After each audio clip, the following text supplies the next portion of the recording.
Alright, Assalamu alaikum wa rahmatullahi wa barakatuh. Welcome to the first episode of whatever it is we're doing. We're not really sure yet. We're just trying to figure things out. But basically, I have brother Emin with me, who's been on the rampage Salam. attacking Apostate Prophet's videos. And in this video, I decided to jump on board and share my thoughts, and inshallah you guys enjoy. The important part is India. In this hadith, Muhammad promises that a group among his believers will invade India in order to bring it under Muslim control, and they will be free from hellfire and go to paradise for that. What a peaceful prophecy, right? This hadith is graded by Islamic scholars mostly as good evidence, and by other scholars as fully authentic. In this case, it is an undeniable part of Sunni Islam and partially of Shia Islam. Some people use several other hadith about the same issue, even though those are deemed unauthentic, but that doesn't change a thing. One Islamic hadith exists, and it's very important. Some scholars, especially in more recent times, interpreted the hadith as a prophecy that was already fulfilled when Muslims invaded and subjugated the Indian subcontinent 1,000 years ago. But the majority and more accepted scholars have interpreted this as a prophecy that can't have come true yet, because Muhammad was talking about the end times, and the world didn't end back then as far as I know. Therefore, the general belief is that India will be conquered again once and for all. Okay. So Ridwan If here is if using you a say hadith that has nothing to do with the end of times, and he's saying that this is something that will happen at the end of times because some scholars have interpreted to be something that will occur at the end of times. Um, well, somewhere here, I think. the narration does not mention anything like that. The narration simply says that this is something that's going to happen. Okay? There are two groups of my ummah whom Allah will free from the fire. The group that invades India. Has this happened? Yes, it has. Prophecy fulfilled. Khalas, end of story. So, And I'd just like to add, by the way, if you look at the hadith here, it says there's two groups that will be saved from the fire. It says the group that invades India and the group that will be saved with Jesus. The hadith actually refutes the whole point that he makes, because these two groups are distinguished.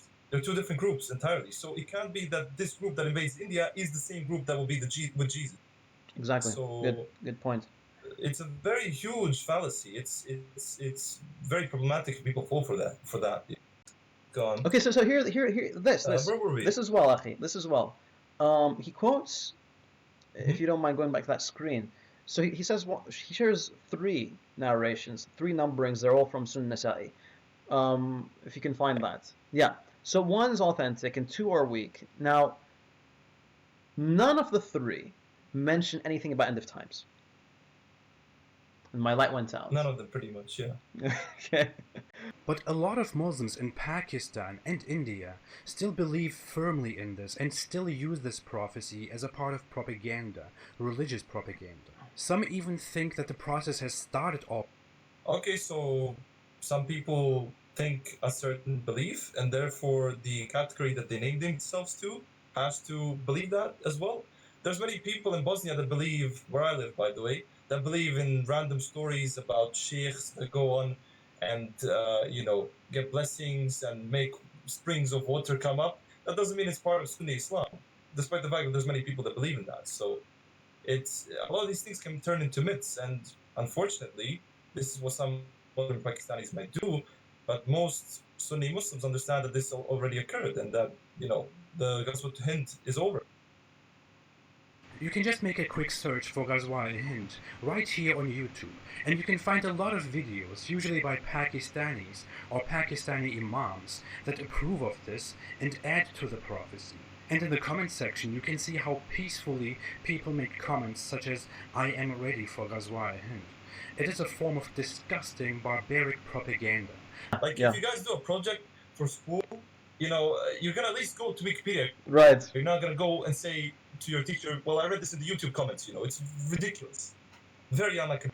Well said. And remember, this guy gets paid for this. So He gets paid. let's keep on anyway. He gets Believe paid, in goddammit. future war. There have been numerous scholars and other people in history who made predictions and invitations about the Muslim conquest of India. Most importantly, Shah Ni'matullah Wali, a Persian Sufi scholar and poet from the 15th century, made predictions about Muslims and Indians having several wars, and the Muslims finally conquering India. Every pious Muslim knows that the three usul, the masadir of the Sharia are the Quran, the Sunnah, and Shah Ni'matullah Wali, whoever the hell that is. He needs to prove that this person said those things.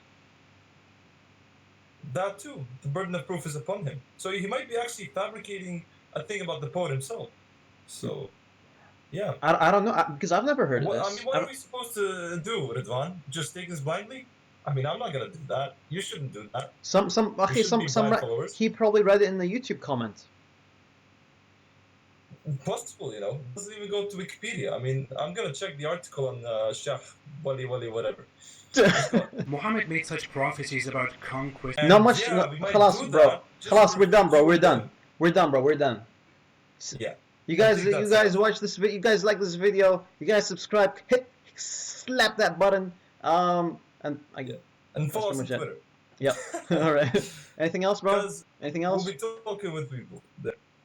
Honestly, I have nothing else to say other than just, you know, it's a bunch of fallacies that he made, and I really want to recommend people not to watch this guy. And you know, he ends videos by saying stay away from Islam, so I'm just gonna end this video by saying stay away from Ridwan. Salam.